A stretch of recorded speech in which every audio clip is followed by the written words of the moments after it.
दिल बहुत खुश होता है इनको देख के। हाँ जी, लेकिन आज बड़ा अच्छा लगा कि जिस तरह हमने देखा कि एक और मैं बात हाईलाइट करना चाहता हूँ, युगांडा के 2 पाकिस्तानी थे, बिलाल हसन थे और रज़ाकत अली शाह थे। अब रज़ाकत अली शाह वो पहले प्लेयर बन गए गिलगित के रीजन से जिन्होंने बैनुल अक़वामी सतह पे क्रिकेट खेले, तो ये भी पाकिस्तान के लिए एक बड़ा एजाज़ है। पाकिस्तान हर जगह अल्हम्दुलिल्लाह छाया रहता है। आप देखें कि रज़ाकत अली शाह गिलगित से है और वो रिप्रेजेंट कर रहे हैं। इन्होंने लोकल सतह पे अंडर-19 लेवल पे पाकिस्तान से खेला था, लेकिन इन्होंने फिर स्पॉटलाइट कैप्टिवेट की और युगांडा से अब ये खेल रहे हैं, तो wish him all the best as well. फिर बिलाल हसन मैं देख रहा था कि रहमानुल्लाह गुरबाज के साथ बड़ा इंटरेस्टिंग इनकी ना इंटरेक्शन हुई है और जो गुड फॉर क्रिकेट है कि आपस में ये मजाक कर रहे हैं और ये होना चाहिए। और फजल हक फरूकी की अगर बात करें तो क्या बॉलर है ये ना, आप पिछले 2 सालों में अफगानिस्तान के पेस बैटरी के मेन ये एक लिंचपिन बन चुके हैं और 5 विकेटें ली है, स्विंग कर रहे थे बॉल, ठीक है ना, वेरिएशंस थी बहुत ज़्यादा। और आप देखें कि पहली बॉल जब उन्होंने कराई रौनक पटेल को तो उन्होंने चौका मारा बड़ा लेवल का, ऐसा लग रहा था जैसे पता नहीं 15-20 रन हो गए, लेकिन दूसरी बॉल में उन्होंने जो है विकेट चटका दी।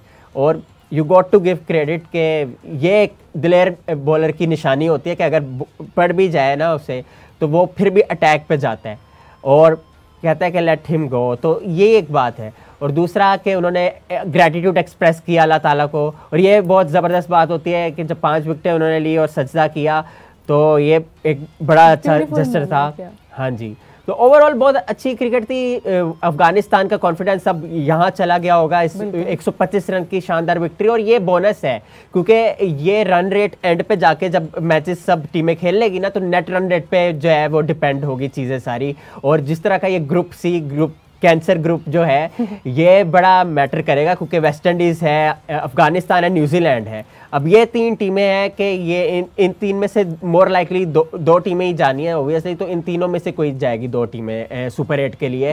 तो न्यूजीलैंड के लिए भी चैलेंज होगा, अफगानिस्तान न्यूजीलैंड के लिए चैलेंज हो सकती है क्योंकि न्यूजीलैंड इसमें कोई शक नहीं है कि बहुत ही रेजिलियंस रखती है केन विलियमसन की क़यादत में। लेकिन जब टॉप स्पिनर्स आपके पास हो गए अफगानिस्तान के, राशिद खान, मुजीब, फिर नूर को भी नहीं खिलाया, फिर एक और फ्रेंच प्लेयर है, फिर पेस बैटरी में फजल हक फरूकी है, नवीनुल हक है, अजमतुल्लाह उमर सही है, तो ये वो प्लेयर्स है। ओवरऑल बहुत ही बैलेंस साइड है अफगान साइड।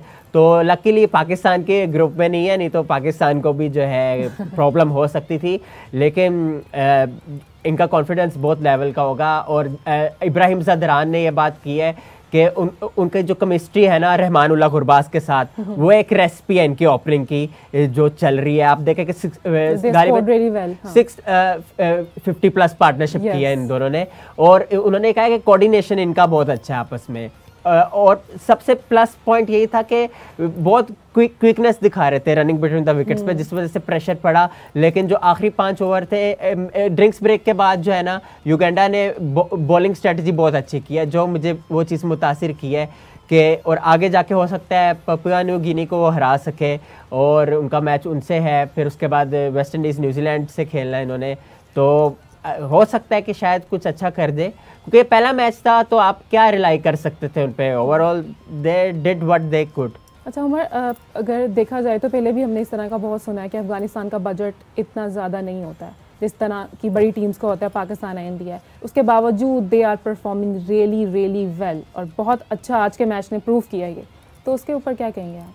देखिए नेचुरल टैलेंट है और ये वही ना, आप पाकिस्तान के फॉर एग्जांपल बात करते हैं, रॉ टैलेंट निकलता है, गली महलों में आप क्रिकेट खेलते हैं तो एक रॉ टैलेंट होता है, इसी तरह इनका भी रॉ टैलेंट है और ये इनके नेचुरल स्किल्स है। और मोस्टली कुछ प्लेयर्स जो है वो अब आईपीएल भी खेल रहे हैं इनके, जिससे कॉन्फिडेंस है। राशिद खान जो है आईपीएल काफ़ी अरसे से खेल रहे हैं, 2017 से खेल रहे हैं, तो वो उसने एतमाद बहुत ज़्यादा इनका रिस्टोर किया। काफ़ी चीज़ें सीखने को मिलती है जब आप लीग क्रिकेट खेलते हैं, तो डिफरेंट कंट्रीज़ के लोगों के साथ इंटरेक्शन होता है, तो आप वो चीज़ें उनका कल्चर भी और सारा कुछ शेयर करते हैं, जिससे आप मेंटली भी और अपनी गेम में भी जो है आप बेहतरी लेके आते हैं।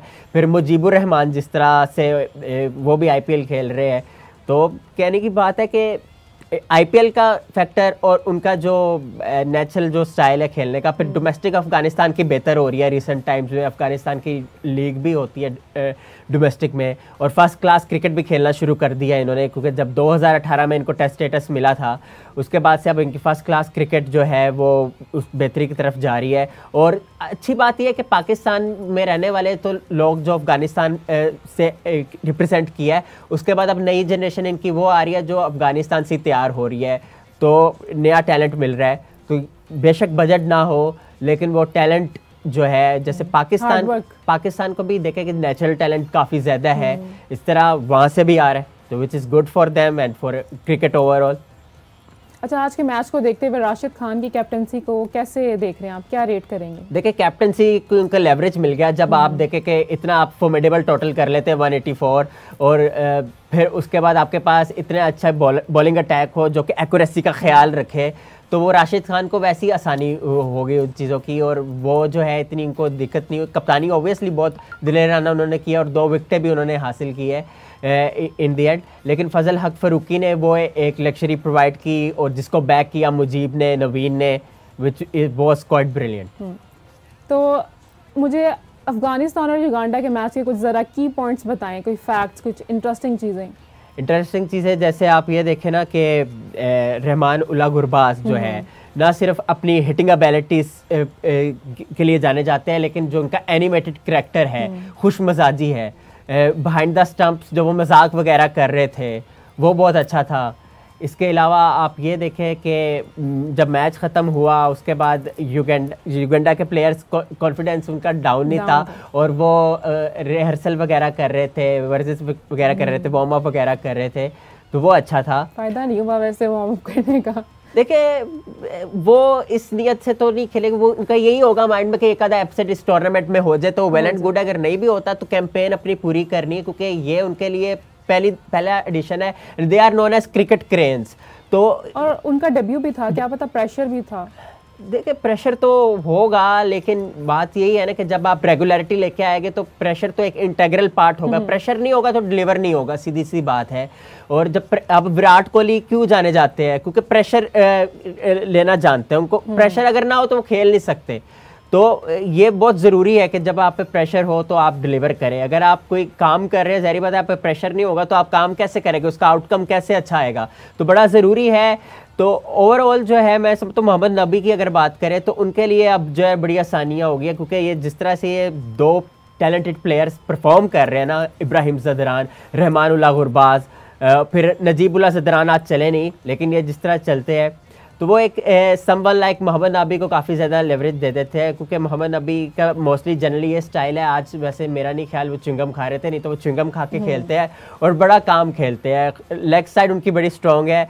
पाकिस्तान के खिलाफ जो 2023 की जो सीरीज़ हुई थी यूएई में, तो उसमें पाकिस्तान के खिलाफ जो मैच जिताया, एक मैच ऐसा था कि पाकिस्तान की ग्रिप स्ट्रॉन्ग थी, लेकिन वो ठंडे रहे और एंड तक एंकर करते रहे चीज़ों को, और एंड पे अपने मसल्स को फ्लेक्स किया। और मसल्स फ्लेक्स करने की बात से मुझे याद आया कि इंटरेस्टिंग चीज़ों में एक ये भी था कि जिस तरह जो है वो उनके बॉलर थे कासमस कविता करके उनका नाम था, उन्होंने 2 विकेटें भी ली। अच्छा। तो उन्होंने आखिरी ओवर में अपने मसल्स को फ्लेक्स किया जिस तरह। और इसी तरह गुलबदीन नाइब की मैं बात करना चाहता हूँ, उन्होंने भी अपने मसल्स को फ्लेक्स किया। तो अपने क्रिकेटिंग स्किल्स के अलावा जो है अपने डोले शोले भी दिखाए प्लेयर्स ने, तो ये भी एक अच्छा उमर, अभी आप युगांडा की बैटिंग और बॉलिंग दोनों की बात कर रहे थे, लेकिन मुझे तो ऐसा लग रहा है कि उन्होंने दोनों तरफ से ही मार खाई है। Although they took 5 wickets of Afghanistan in the last over whatever, तो आपको क्या लगता है कि युगांडा को बैटिंग पे ध्यान देना चाहिए या बॉलिंग पे, या दोनों चीज़ों पर? देखिए, ओवरऑल हर चीज़ पे ध्यान देना चाहिए। अगर बड़ी टीम बनने के लिए तो टाइम लगेगा। ऐसी टीमें जो है आती है ना एकदम फिर डिसअपियर भी हो जाती है। मिसाल के तौर पर आप कीनिया की बात करें तो 2003 का सेमीफाइनल खेली हुई अगेंस्ट इंडिया, ठीक है, जिसमें थॉमस डोयो थे, स्टीवन टिकोला थे और ओडी हैम्बो वगैरह थे, ये सारे थे।